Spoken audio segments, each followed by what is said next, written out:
Hello everyone, this is Priyanka and welcome to P explore. आज हम 7 जुलाई के पेपर का एनालिसिस करने वाले हैं, जो कि अभी आपका रिसेंटली एग्ज़ाम हुआ था। ठीक है, यहाँ से आपको एकदम क्लियर होगा ना कि ऐसे क्वेश्चंस आपके एग्ज़ाम में बन रहे हैं ना। और जो भी क्लास में फर्स्ट टाइम आ रहे हैं उन्हें मैं बता दूँ कि हम डेली बेसिस पे एक दिन हमारी कंटेंट की क्लास होती है और एक दिन PYQs हम CDP की डिस्कस करते हैं। यानी कि अल्टरनेट वे में हमारा जो कोर्स है हम वो जल्दी से जल्दी कंप्लीट करने की कोशिश करेंगे ना। और मेरी कोशिश रहेगी कि कंटेंट की क्लास में आपको डेली प्रोवाइड करा सकूं। और PDFs आपको हमारे टेलीग्राम से मिल जाती हैं, जिसका लिंक डिस्क्रिप्शन में दिया गया है ना, वहाँ से आप जा करके ज्वाइन कर सकते हैं। जितनी भी क्लासेस हो चुकी हैं और जितनी होने वाली है ना, उन सभी की PDF आपको वहाँ से मिल जाएगा। और क्लासेस जो हैं, आपका टाइमिंग क्या है, तो ये 10 बजे आपको क्लासेस अपलोडेड मिल जाती हैं। ठीक है, कोशिश मेरी यही रहती है कि मैं आपको 10 बजे तक जो क्लासेस हैं वो अपलोड कर दूं। ठीक है, हो सकता है कभी थोड़ा आगे पीछे हो जाए 10-5 मिनट ना। सो मूव ऑन करते हैं, क्वेश्चंस की तरफ बढ़ेंगे। पहला क्वेश्चन क्या है हमारा कि निम्नलिखित में से कौन सा निरंतर और व्यापक मूल्यांकन का समर्थन करता है ना, यानी कि कंटिन्यूअस कंप्रिहेंसिव इवैल्यूएशन को कौन सपोर्ट करता है। देखिए, अगर आपने कल की क्लास ली होगी ना तो आप इसका आंसर कर पाएंगे, क्योंकि कल मैंने आपको ये टॉपिक पढ़ाया था। ठीक है, निरंतर और व्यापक मूल्यांकन का समर्थन कौन करेगा भाई। CCE का मतलब क्या है, जो हमारे लाइक मूल्यांकन की इस तरीके का है जहाँ पे बच्चे के प्रोग्रेस पे ध्यान दिया जाता है, प्रगति पे, ना कि उसका रिजल्ट डिसाइड कर दिया गया कि बच्चा फेल है या फिर पास है। ठीक है, तो यहाँ पे ये ऑप्शन भी हमारा गलत हो जाता है। सिर्फ एक ही ऐसा ऑप्शन है जो बच्चे के ग्रोथ और लर्निंग प्रोग्रेस पे काम कर रहा है। ऑप्शन सेकंड यहाँ पे बेहतर हो जाएगा। सेकंड की तरफ चलते हैं, तो रीज़न असर्शन से है। और असर्शन क्या है हमारा कि यहाँ पे भाई शिक्षकों को, जो टीचर्स होते हैं ना, शिक्षकों को बच्चों के साथ काम करते समय लगातार अपने स्वयं के दृष्टिकोण और पूर्वाग्रहों की जांच करनी चाहिए। यानी कि टीचर जो है, अगर टीचर क्लासरूम में पढ़ा रहा है तो उसे लगातार ये चीज़ अपने आप में भी सोचना चाहिए ना, कहीं मैं तो स्टीरियोटाइप नहीं हो रहा हूँ ना, किसी चीज़ को लेकर के, किसी बच्चे के प्रति या फिर किसी टॉपिक को लेकर के। ठीक है, तो इस चीज़ पे विचार करना ये अच्छी चीज़ है। तो आपका क्वेश्चन तो परफेक्ट हो गया। रीज़न क्या कह रहा है कि समस्या समाधान की प्रक्रिया कार्यात्मक स्थिरता से बाधित है। तो बिल्कुल सही बात है। देखिए, समस्या समाधान क्या है, ये हमारा एक पॉजिटिव टर्म है। और जिस भी बच्चे में क्वालिटी होगी समस्या समाधान की, तो वो बच्चा क्रिएटिव होगा, यानी कि वो मल्टीपल वेज में किसी भी सॉल्यूशन को खोज सकता है। तो हमारा कारण क्या बोल रहा है कि समस्या समाधान की प्रक्रिया कार्यात्मक स्थिरता से बाधित होगी। लेकिन मान लीजिए, देखिए, कार्यात्मक स्थिरता एक निगेटिव वर्ड है। ठीक है, जहाँ पे आप जिसे हम बोलते हैं फंक्शनल फिक्सनेस, यानी कि आपको एक रास्ता दिखा दिया गया है, आप उसके अलावा दूसरे रास्ते को चूज़ नहीं कर सकते हैं। ठीक है, तो ये चीज़ होता है। तो ऑब्वियस सी बात है, जिस बच्चे में ये प्रॉपर्टी होगी, ये बाधा ही तो बनेगी भाई समस्या समाधान में। ठीक है, तो स्टेटमेंट तो हमारे दोनों सही हैं, बट ये आपस में रिलेट नहीं कर रहे हैं। इट्स मीन रीज़न एक्सप्लेनेशन, अभिकथन को एक्सप्लेन नहीं कर रहा है ना। तो ऑप्शन हमारा यहाँ पे सही कौन सा हो जाएगा, ऑप्शन नंबर सेकंड की तरफ चलेंगे हम। अब ये कार्यात्मक स्थिरता क्या होती है डिटेल्ड में आपको बताने के लिए मैंने नोट्स भी लास्ट में इंक्लूड कर रखे हैं ना। वैसे मैं आपको बता दूं, जैसे कि फॉर एग्जाम्पल छोटा सा एक गेट को ओपन करना है आपको। ठीक है, उसमें स्टॉपर लगा होता है। अगर आप सिर्फ रोकने के लिए स्टॉपर का हर बार इस्तेमाल कर रहे हैं ना, इट्स मीन आप वही कार्यात्मक स्थिरता का इस्तेमाल कर रहे हैं ना। मीन्स टू से कि गेट को रोकने का और भी तो तरीके हो सकते हैं। अगर और अलग अलग तरीके से आप उसको रोकने में सक्षम हैं, इट्स मीन आपके अंदर समस्या समाधान प्रक्रिया है। ठीक है, तो ये चीज़ एक छोटा सा एग्जाम्पल दें जिससे आपकी समझ बेहतर होगी। नेक्स्ट क्वेश्चन क्या कहते हैं कि गणित में अपने खराब अंकों के बारे में बात करते हुए अभी कहता है कि मुझे अंकों की समझ नहीं है। ठीक है, और अभी जो है अपने प्रदर्शन का कारण किसको ठहरा रहा है, किस्मत को बिल्कुल नहीं। वो कह रहा है कि भाई मुझे अंक की समझ नहीं है। इट्स मीन उसमें कहीं ना कहीं योग्यता की कमी है क्या। अगर उसे हम समझाएं भाई कि नंबर्स हैं क्या आखिरकार ना, तो ऑब्वियस सी बात है वो कर पाएगा। तो लैक ऑफ एबिलिटी कह सकते हैं, ऑप्शन हमारा फोर्थ बेहतर होगा। क्वेश्चन नंबर फोर्थ क्या कहता है ना कि ली वाइगोत्स्की, देखिए इनकी थ्योरी भी हमारी कंप्लीट हो चुकी है ना, और इनसे क्वेश्चन देखने को मिल ही गया। क्या बोल रहे हैं कि लेव वाइगोत्स्की के सिद्धांत के अनुसार छात्रों के सीखने के अनुभव को बेहतर बनाने के लिए निम्नलिखित में से कौन सा एक अनुशंसित दृष्टिकोण है। अनुशंसित दृष्टिकोण मतलब जो बच्चों को सुझाया जा सकता है ना, ऐसा कौन सा तरीका है जो कि लेव वाइगोत्स्की ने बताया है। तो छात्रों को ऐसा काम प्रदान करना जो उनकी समझ के वर्तमान स्तर से पूरी तरीके से असंबंधित हो, बिल्कुल नहीं। ठीक है, छात्रों के वर्तमान स्तर पर आधारित उनको उचित समर्थन और मार्गदर्शन के साथ काम प्रदान करना, बिल्कुल कह सकते हैं, माफ करेंगे। नेक्स्ट पे आते हैं, छात्रों को कोई सहायता नहीं देना। भाई ये तो गलत हो गया ना, इसके फोल्डिंग के बारे में कौन बात करता है, लेव वाइगोत्स्की बात करते हैं। ठीक है, तो भाई ऐसा तो नहीं कह सकते हम। छात्रों को ऐसा काम प्रदान करना जिसे वे व्यक्तिगत रूप से प्रबंधित और पूरा कर सकें। तो भाई ये चीज़ कहना कि बच्चों को ऐसा काम दे दें कि वो खुद से अपना पूरा सब कुछ कर लें, है ना, और सब कुछ उनका बेहतर हो जाए। तो क्वेश्चन हमारा क्या पूछा गया था, एक बार देख लेते हैं। लेव वाइगोत्स्की के सिद्धांत के अनुसार छात्रों के सीखने के अनुभव को बेहतर बनाने के लिए कौन सा सबसे बेहतर तरीका हो सकता है ना। आई थिंक हमारा पहला ऑप्शन तो गलत है, सेकेंड की तरफ चल सकते हैं कि छात्रों के वर्तमान स्तर पर आधारित उनको उचित समर्थन, बिल्कुल, और मार्गदर्शन के साथ प्रदान करना। तो ऑप्शन हमारा सेकेंड ही बेहतर होगा, एकदम परफेक्ट आंसर है। देखिए पॉजिटिविटी आपकी फोर्थ में भी है, लेकिन सबसे बेहतर की तरफ हमें जाना है। ठीक है, और वो सेकेंड ऑप्शन होगा। अब ये हमने डिटेल डिस्कस ऑलरेडी कर रखा है क्लास में, कंटेंट की क्लास में, तो मैं यहाँ पे आपको बहुत डिटेल में नहीं बताऊँगी ना। क्वेश्चन नंबर 5 क्या कहते हैं कि निम्नलिखित में से कौन सा कथन प्रगतिशील शिक्षा में शिक्षक की भूमिका का सबसे अच्छा वर्णन करता है ना। प्रोग्रेसिव क्लासरूम जो है वो किस तरीके से टीचर को डिफाइन करता है। ठीक है, शिक्षक ज्ञान का प्राथमिक स्रोत होता है क्या, बिल्कुल नहीं। ठीक है, शिक्षक एक सुविधादाता के रूप में काम करेगा भाई। ठीक है, टीचर जो है हमेशा एक फैसिलिटेटर का काम करेगा, ना कि उसे हम ज्ञान का भंडार मान के चलेंगे कि भैया टीचर है तो भाई ज्ञान का सोर्स है, अदरवाइज नहीं है। तो ये कहना गलत होगा। ठीक है, हाँ टीचर एक रास्ता दिखा सकता है, हमें फैसिलिटेट कर सकता है, बाकी ऐसा कुछ नहीं होता है कि हम टीचर को सर्वे सर्वा मान के चलेंगे। ठीक है, ऑप्शन आपका सेकंड बेहतर हो जाएगा यहाँ पे। क्वेश्चन नंबर 6 क्या है, हॉवर्ड गार्डनर, इनकी थ्योरी अभी तक हमने डिस्कस नहीं करी है, उसे हम जल्दी ही करेंगे। ठीक है, हॉवर्ड गार्डनर की दी गई बुद्धि की अवधारणा का निहितार्थ है कि। तो हॉवर्ड गार्डनर ने भाई कुछ 8 तरह की बुद्धि के बारे में बात करी है। अब क्या बात करी, ऑप्शंस की तरफ आते हैं। सभी लोग दुनिया को समान रूप से समझने और संसाधित करते हैं। अलग अलग आयामों में लोगों की अलग अलग योग्यताएं होती हैं। ठीक है, बुद्धि केवल एक ही आयामी होती, बिल्कुल नहीं, इन्होंने 8 प्रकार बताए हैं। बुद्धि केवल प्रयोगात्मक अधिगम से, बिल्कुल गलत है भाई। तो ऑप्शन नंबर हमारा सेकंड बहुत सही जा रहा है कि भाई अलग अलग आयामों में लोगों की अलग अलग योग्यताएं होती है ना। भाई 8 प्रकार की बुद्धि हैं, तो हो सकता है किसी इंसान में भाई कोई इंटेलिजेंस, ज़रूरी नहीं है कि एक में सिर्फ एक ही हो, एक में 8 के 8 भी हो सकती हैं। और ऐसा भी हो सकता है कि कोई एक ऐसा मतलब बहुत ही अच्छी तरीके से उसमें हो ना, जैसे राइटर्स होते हैं। अब राइटर्स हैं तो वो सोशल भी होते हैं ना, हो सकता है उनमें सिंगिंग की क्वालिटी भी बेहतर हो, और राइटिंग लेकिन वो बहुत बेहतरीन तरीके से करते हैं ना, तो वो भाषा में बहुत मतलब उन्होंने पारंगत करके रखा है अपने आप को। जो सिंगर्स हैं उन्हें सिंगिंग बहुत ही अच्छी आती है, वो बहुत परफेक्ट है उसमें, यानी कि सिंगिंग वाला जो कंटेंट है वो उनमें बहुत ज़्यादा है। और अदर चीज़ें भी हो सकती हैं, थोड़ा थोड़ा उन्हें नेचर से भी लगाव हो ना, हो सकता है उन्हें अदर चीज़ें भी बेहतर लगती हों, तो ये चीज़ें होती हैं। ठीक है, तो सेकेंड ऑप्शन आपका बेहतर हो जाएगा। क्वेश्चन नंबर 7 की तरफ चलेंगे। क्वेश्चन नंबर 7 क्या कहता है कि निम्नलिखित में से अवधारणा के निरूपण का कौन सा क्रम बच्चों की संज्ञानात्मक क्षमताओं के उत्तरोत्तर विकास के अनुसार है। यानी कि जब भी एज अ टीचर आप बच्चों के सामने किसी कॉन्सेप्ट को रखते हैं ना, तो किस क्रम में आपको रखना चाहिए। क्या बच्चों को बुक ओपन करके पढ़ाना शुरू कर देंगे आप ना, संकेत देने लग जाएंगे, या फिर किस तरीके से। तो भाई बच्चों को पढ़ाने का सबसे बेहतर तरीका पहला होता है एक्टिविटी बेस्ड, जहाँ पे आप बच्चों को एक्शन के थ्रू पढ़ाएंगे वो सबसे बेहतर होगा। फिर उसके बाद आप इमेजेस का इस्तेमाल कर सकते हैं, फिर सिंबल का इस्तेमाल करेंगे। अब ये जो तीनों आपने पढ़े, लाइक ये आपको एक्शन बेस्ड, इमेज बेस्ड और सिंबल बेस्ड, ये किसी की थ्योरी है। ठीक है।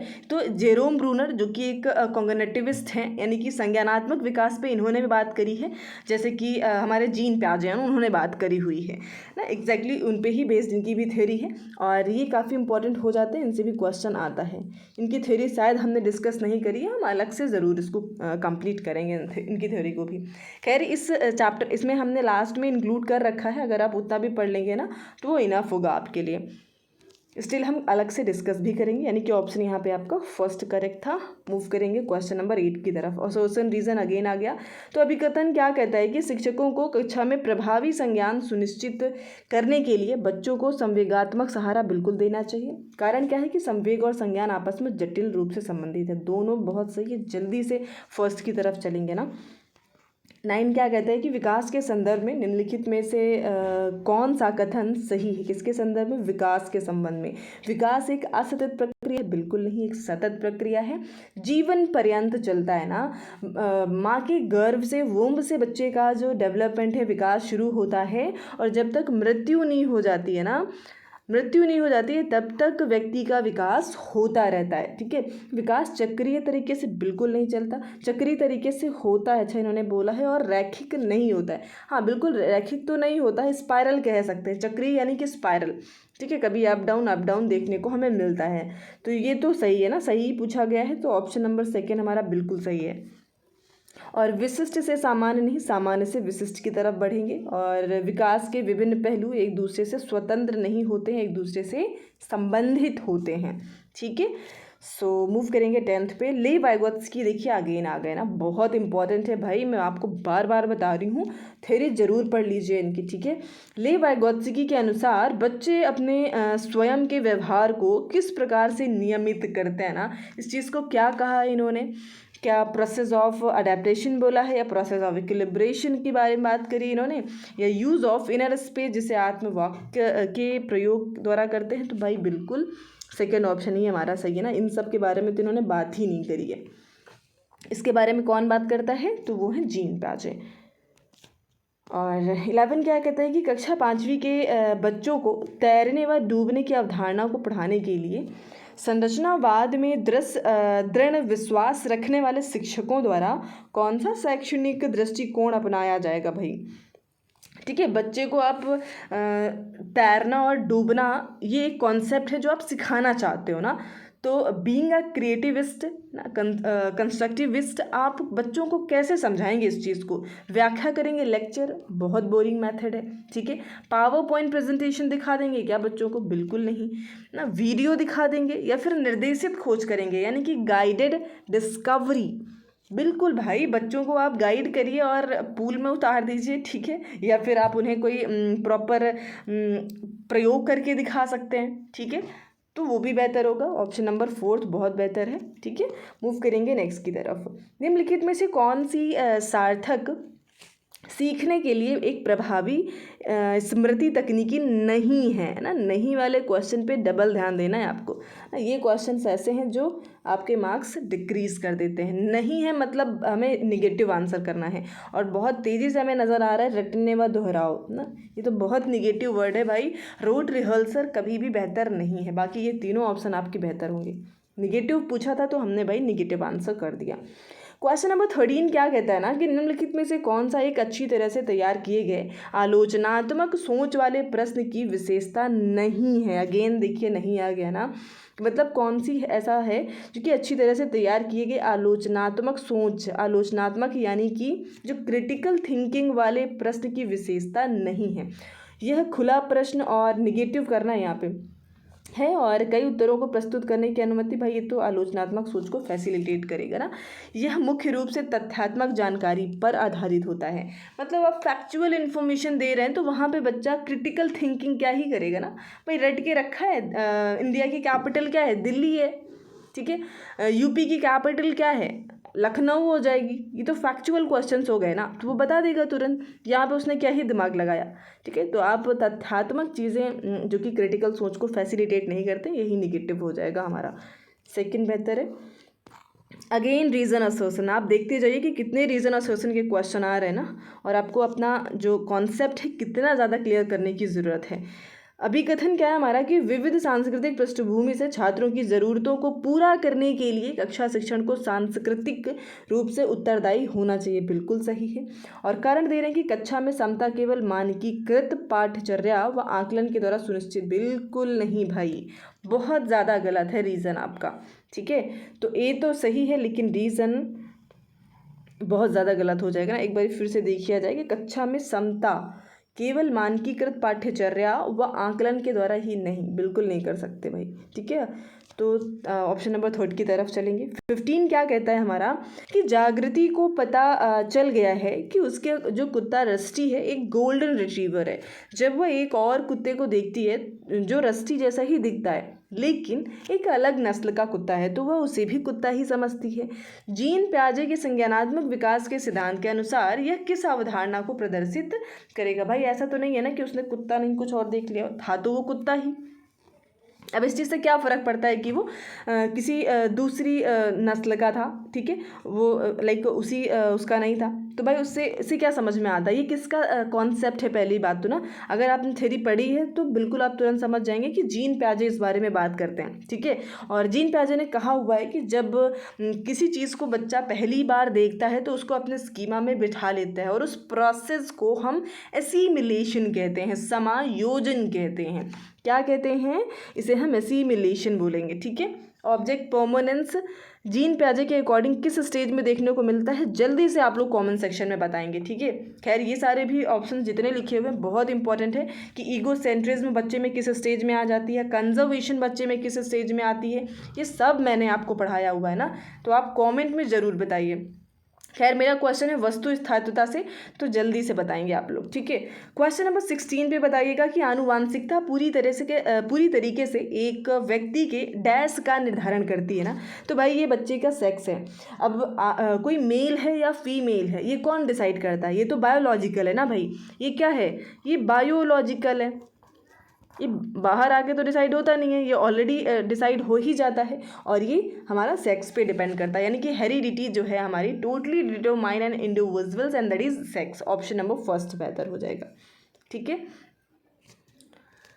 और आते हैं नेक्स्ट पे। क्वेश्चन नंबर हमारा इससे रिलेटेड भी मैंने आपकी नोट्स इंक्लूड करी हुई हैं। ठीक है, कुछ इंपॉर्टेंट पॉइंट्स हैं जो आपको लास्ट में मिल जाएंगे। अभिकथन क्या कहता है ना कि शिक्षकों को कक्षा में प्रश्न पूछने पर ध्यान देना चाहिए। बिल्कुल सही बात है, और निर्देश देने की बजाय उन्हें प्रश्न पूछने के लिए, बिल्कुल बहुत सही अभिकथन है। बाल केंद्रित शिक्षा शास्त्र का अर्थ है कि कक्षा में बच्चों की आवाज़ को महत्व देना और उनकी प्रतिभागिता को सुनिश्चित करना। ठीक है, तो बिल्कुल दोनों सही, ऑप्शन नंबर 1 आपका बेहतर हो जाएगा। और भाई जो भी फर्स्ट टाइम क्लास में आ रहे हैं ना, सब्सक्राइब ज़रूर कर लेंगे, इतना तो कर सकते हैं ना आप। और मूव करेंगे क्वेश्चन नंबर 18 पे। दोहराव व बारंबार किए जाने वाले व्यवहार किसकी विशिष्ट पहचान करते हैं? तो ये स्वालीन क्रम विकार की है, यानी कि ऑटिज्म स्पेक्ट्रम डिसऑर्डर को शो करते हैं। ठीक है, ये एक तरीके से लर्निंग डिसेबिलिटीज़ हो जाती हैं आपकी, जो कि इस तरीके से प्रॉपर्टीज शो करते हैं। इससे रिलेटेड भी मैंने नोट्स इंक्लूड करे हुए हैं। ठीक है, 19 क्या कहते हैं कि शिक्षार्थी अधिगम प्रक्रिया में व्यस्त और सक्रिय रूप से शामिल महसूस करते हैं जब गतिविधियां उनके संदर्भ से संबंधित होती हैं। भाई अगर आप क्लास में पढ़ाते हैं और पढ़ाते हुए कॉन्सेप्ट्स ऐसे उठाते हैं, ऐसे एग्जाम्पल्स उठाते हैं जो बच्चों के बैकग्राउंड से संबंधित है, बच्चों के आसपास से रिलेट करके आप पढ़ाते हैं, तो भाई ऑब्वियस सी बात है बच्चा आपसे कनेक्ट करेगा, खुश रहेगा। और भाई वही बेहतर है जहाँ पे आप बच्चों को इंक्लूड करके चलते हैं। नेक्स्ट क्या है आपका कि आमतौर पर सीखने की अक्षमता कठिनाइयों वाले बच्चे में नज़र कम होने के कारण पढ़ने में परेशानी होती है, या फिर अपनी भावनाओं को नियंत्रित करने में समस्या होती है, या फिर एक जैसे दिखने वाले अक्षर और वर्ण को लेकर भ्रम होता है। तो अगर आपने पढ़ा है डिसलेक्सिया तो आप तुरंत ऑप्शन 3 को टिक कर देंगे कि भाई लर्निंग डिसेबिलिटीज़ क्या होती हैं। एक डिसलेक्सिया होता है, एक डिसग्राफिया है। डिसलेक्सिया में क्या होता है भाई, ये दिक्कत होती है, बच्चा एक जैसे वर्ड्स में कंफ्यूज हो जाता है, W और M में कंफ्यूज हो जाए, हो सकता है B और D में ना डिफ्रेंशिएट कर पाए ना, हो सकता है वो 6 और 9 में कंफ्यूज हो जाए। इस तरीके से कंफ्यूजन उसमें बनी हुई होती है। डिसग्राफिया में राइटिंग से रिलेटेड दिक्कत होती है, डिसकैलकुलिया मैथ से रिलेटेड दिक्कत है। ठीक है, तो ये सारी चीज़ें हैं। सो मूव करेंगे नेक्स्ट क्वेश्चन पे। क्वेश्चन नंबर 21 आपका क्या है कि ऐसे बच्चे जिन्होंने बहुत कम उम्र से गंभीर सामाजिक अभाव का अभाव का अनुभव किया है और आमतौर पर उनके विकास में देरी या बाधा उत्पन्न होती है और पुनर्वास के बावजूद विकास के कुछ क्षेत्रों में सुधार अधीनस्थ होने की संभावना है। यह अवधि जिसमें विकास पर्यावरणीय समर्थन से महत्वपूर्ण रूप से प्रभावित होता है डैश कहलाता है ना।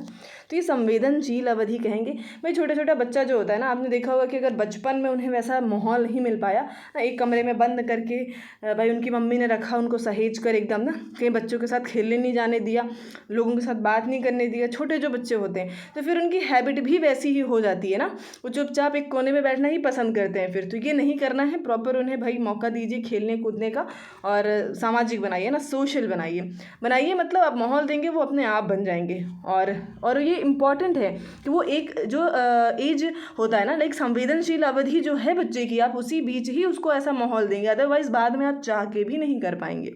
ठीक है, सो इससे रिलेटेड भी नोट्स मैंने इंक्लूड किए हैं 21 और 22 क्या है कि भाई विभिन्न जेंडर के व्यवहार के बारे में पुनर्कल्पित सामान्यकरण क्या कहलाते हैं। यानी कि आपने पहले से डिसाइड कर लिया भाई किसी जेंडर को लेकर के कि ये जेंडर हैं, मेल हैं तो भाई इन्हें ये काम करने चाहिए और ये फीमेल हैं तो इन्हें ये काम करने चाहिए ना। तो ये सिंपली शो कर रहे होते हैं जेंडर रूढ़िवादिता को, स्टीरियोटाइपिंग को शो कर रहे होते हैं।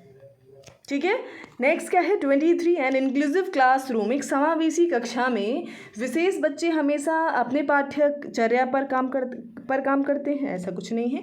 सभी बच्चों की कक्षा की गतिविधियों तक पहुंच है और वे कक्षा की क्रिया में शामिल हैं। हर बच्चे से रिलेटेड है, कैसा भी बच्चा हो, बहुत इंटेलिजेंट बच्चा हो, एवरेज बच्चा हो, फिजिकल डिफ़िकल्टी किसी तरीके की उसको हो रखी है, मेंटल डिफ़िकल्टी किसी तरीके से हो रखी है, अगर उसे हम एक नॉर्मल क्लास में रख सकते हैं नॉर्मल बच्चों के साथ में, तो एक साथ ले करके ही एक धारा में रख करके ही उनको पढ़ाना, और वही हमारा इंक्लूसिव क्लासरूम कहलाता है, समावेशी कक्षा कहलाएगी। ऑप्शन यहाँ पे सेकंड बेहतर हो जाएगा। 24 क्या है आपका कि आलोचनात्मक सोच वाले प्रश्न पूछने का प्राथमिक उद्देश्य क्या होता है। भाई जो क्रिटिकल क्वेश्चन आप बच्चों से पूछ रहे हो, क्या चाहते हो, छात्रों को प्रक्रियात्मक ज्ञान विकसित करने में सक्षम बनाना चाहते हो, छात्रों के ज्ञान और समझ कौशल का आकलन करना चाहते हैं क्या, बिल्कुल नहीं। उच्च स्तरीय सोच और समस्या समाधान कौशल को बढ़ावा देना चाहेंगे आप, या फिर याद, बिल्कुल नहीं, ये तो गलत है। आपके पास बचते हैं 2 ऑप्शन ना, कि उच्च स्तरीय सोच और समस्या समाधान, बिल्कुल कह सकते हैं ऑप्शन नंबर 3 हमारा बेहतर होगा। क्वेश्चन नंबर 25 क्या है कि सामाजिक रचनावादियों के अनुसार अधिगम की प्रक्रिया के बारे में निम्नलिखित में से कौन सा कथन सही है।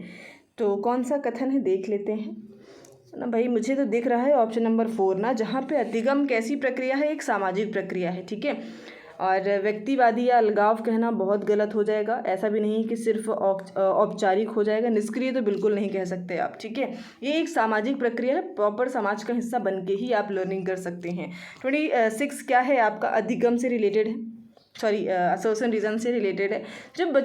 जबकि कुछ बच्चे जो है ना 12 महीने की उम्र में बड़बड़ाना और 2 शब्दों का वाक्य बोलना शुरू कर देते हैं, और अन्य 20 महीने की उम्र तक भी ऐसा नहीं कर पाते हैं। ठीक है, ये व्यक्तिगत विभिन्नता को शो करता है। कारण क्या दे रहे हैं कि विकासात्मक प्रतिमान केवल सांकेतिक हैं और व्यक्तिगत बच्चों का विकास काफ़ी भिन्न हो सकता है। अभी यही बात मैंने बोली कि इंडिविजुअल डिफरेंस होता है, ज़रूरी नहीं कि हर बच्चा हर एक एज पे, यानी कि 12 महीने के हो गए तो वो बोलना शुरू कर देंगे या बड़बड़ाना, जो भी चीज़ें होती है ना। तो ये इंडिविजुअल डिफरेंसेस का रीज़न होता है कि कोई बच्चा जल्दी बोलना स्टार्ट कर देता है, कोई थोड़ा लेट बोलेगा। तो ऑप्शन नंबर आपका फर्स्ट यहाँ पे एकदम परफेक्ट होगा। बढ़ेंगे आगे, बच्चों की लंबाई और वजन। तो भाई ये तो हलवा क्वेश्चन आ गया ना, इसको कोई भी खा सकता है। अब वजन यानी कि बच्चे में वेट और ग्रोथ, लाइक हाइट बढ़ रही है, तो ये किस चीज़ को, क्वांटिटी को शो कर रहा है। बच्चा क्वांटिटी में विजिबल है, उसकी ग्रोथ बढ़ेगी, उसकी हाइट बढ़ेगी। ठीक है, तो ये कैसी है, क्वालिटी को शो करता है, जो कि ग्रोथ में आता है, सॉरी क्वांटिटी को, मात्रा को। ठीक है, 28 क्या है कि ये देखिए हेंज की बात करी गई ना, और हेंज के बारे में ये कोलबर्ग की थ्योरी है। ठीक है, जो आपका नैतिक विकास का सिद्धांत जिन्होंने दिया है, इन्होंने एक स्टोरी भी बताई थी, जो कि हेंज की दुविधा, अगर आपने पढ़ा हो तो शायद। ठीक है, नहीं तो मैं जल्दी जल्दी आपको बता देती हूँ। देखिए, हेंज एक व्यक्ति थे जो कि काफ़ी गरीब थे और इनकी वाइफ की तबीयत नहीं सही थी, तो ये उनको लेकर के हॉस्पिटल जाते हैं। अब डॉक्टर ने कहा या तो आप भाई मुझे पैसे दीजिए या फिर कुछ एक दवा ऐसी लानी थी, उस दवाई से उनकी वाइफ की जान बच सकती थी, यानी कि वो इस हालात में थी कि अगर वो दवाई नहीं आएगी तो उनकी मृत्यु हो सकती है ना, ये पॉसिबिलिटीज़ थी, और अगर दवाई मिल जाती है तो वो बच जाएंगी। अब वो दवाई जो थी काफ़ी महंगी थी। हेंज जाते हैं शॉप पर और उन्होंने दुकान वाले से बोला, भाई मेडिकल स्टोर वाले से, कि मुझे दवा दे दीजिए, ऐसी ऐसी चीज़ें हैं। लेकिन उसने भाई दवा देने से मना कर दिया। उसने कहा भाई पैसे दीजिए तभी आपको मिल पाएगा, और हेंज के पास रुपए थे नहीं। अभी इस कंडीशन में वो क्या करता, क्या उसको मरने देता? तो भाई उसने क्या किया, उस दवाई को चुरा लिया और लेकर के भाग गया वहाँ से। अभी आप इसी से रिलेटेड ये क्वेश्चन अरुणिमा से पूछा गया, तो अरुणिमा तर्क देती है कि कानून इन परिस्थितियों के लिए स्थापित नहीं किया गया था। इस स्थिति में दवा लेना वास्तव में सही नहीं है, लेकिन यह उचित है। मतलब ठीक है, इस तरीके से दवा लेना सही तो नहीं था, लेकिन भाई अब क्या कर सकता है इंसान। तो क्या लगता है कि अरुणिमा जो है अकॉर्डिंग टू कोलबर्ग किस स्टेज में लाई करेगी? सामाजिक सरोकार व विवेक, बिल्कुल नहीं। नैतिकता का विरोधाभास, और या फिर कह सकते हैं कि व्यक्तिगत अधिकार व लोकतांत्रिकता। ठीक है, ऑप्शन नंबर आपका सेकंड बिल्कुल परफेक्ट होगा, जहाँ पे भाई हम कहते हैं ना कि भाई किसी की जान बचाने के लिए अगर एक झूठ भी बोलना पड़े तो वो 100 सच के बराबर होता है। तो ये कुछ वैसी ही कंडीशन यहाँ पे होती है, और इस चीज़ के लिए ये वाला जो स्टेज होगा सबसे बेहतर होगा। ऑप्शन नंबर सेकंड सही होगा। बढ़ेंगे 29 की तरफ। प्रतिभाशाली बच्चों के संदर्भ में निम्नलिखित में से कौन सा सही है? प्रतिभाशाली बच्चे सीखने में क्षमता को जोखिम से मुक्त, बिल्कुल नहीं, ऐसा कुछ नहीं है। प्रतिभाशाली बच्चे निश्चित रूप से शैक्षणिक, सामाजिक और सभी क्षेत्र में उत्कृष्टता प्राप्त करते हैं, ऐसा कहना भी गलत होगा। हमेशा खुश, लोकप्रिय, ऐसा भी कहना गलत है। भाई कौन सा सही है? तो प्रतिभाशाली छात्र अन्य छात्रों की तुलना में अपेक्षाकृत उन्नत गति से सीखते हैं। ठीक है, अब ऐसा तो नहीं कह सकते ना कि वो सामाजिक, अब कुछ लोगों का दिमाग सेकंड की तरफ जा सकता है, ठीक है, कि वो भावात्मक, इमोशनली भी बहुत बेहतर हो, ऐसा तो नहीं पॉसिबल है ना। पढ़ने में अच्छे हैं, प्रतिभाशाली हैं, क्रिएटिव हैं, तो मतलब वो अलग अदर बच्चों से थोड़ा सा बेहतर कर सकते हैं दिमाग में, ऐसा कहा जा सकता है। सो लास्ट क्वेश्चन क्या है कि जीन पियाजे के अनुसार निम्नलिखित में से कौन सी क्षमताएं पूर्व संक्रियात्मक अवस्था की विशेषता? वर्गीकरण और क्रमबद्धता, या फिर पूर्व संक्रियात्मक की बात करी गई है ना। तो देखिए पूर्व यानी कि सेकेंड स्टेज है ये। तो सेकेंड स्टेज में बच्चा जो होता है ना, वो देखा जाए तो इमिटेशन, रिवर्सिबिलिटी नहीं होती है भाई। सिंबॉलिक प्ले एंड एनिमिज्म, बिल्कुल ऑप्शन नंबर 4 हमारा बेहतर हो जाएगा ना, जहाँ पे बच्चा सिंबॉलिक प्ले करने लग जाता है। और एनिमिज्म यानी कि जीववाद की जो प्रवृत्ति होती है ना, इसमें बच्चा मतलब ऐसा बिहेव करेगा कि जो उसके टॉयज़ हैं उनमें भी लाइफ देखने को मिलता है। ठीक है, इस तरीके से बिहेव करेंगे। ठीक है, ऑप्शन नंबर 4 यहाँ पे आपका बेहतर हो जाएगा। और ये जो नोट्स मैंने इंक्लूड किए हुए हैं, ये आप देखिएगा, खुद से पढ़ेंगे, क्योंकि ऑलरेडी वीडियो काफ़ी लंबी हो चुकी है। ये नोट्स मैं आपको प्रोवाइड करा दूँगी। ठीक है, इंग्लिश में है, आप प्रॉपर देख सकते हैं। ये देखिए जेरोम ब्रूनर की थ्योरी, जो हम अलग से भी डिस्कस करेंगे। ठीक है, क्वेश्चंस भी मैं बताती गई हूँ, तो आप समझ जाओगे कि कौन सी थ्योरी किस क्वेश्चन से रिलेटेड है ना। तो ये थ्योरी हो गई। आई होप वीडियो आपके लिए हेल्पफुल रही हो। अगर हैं तो भाई फीडबैक तो बनता ही है ना, कमेंट सेक्शन में ज़रूर फीडबैक दें, और कि वीडियो आपको कैसी लगी। साथ में पीडीएफ्स के लिए आपको पता है टेलीग्राम ज्वाइन करेंगे, और सब्सक्राइब करना बिल्कुल नहीं भूलेंगे ना। Thank you everyone, thank you so much.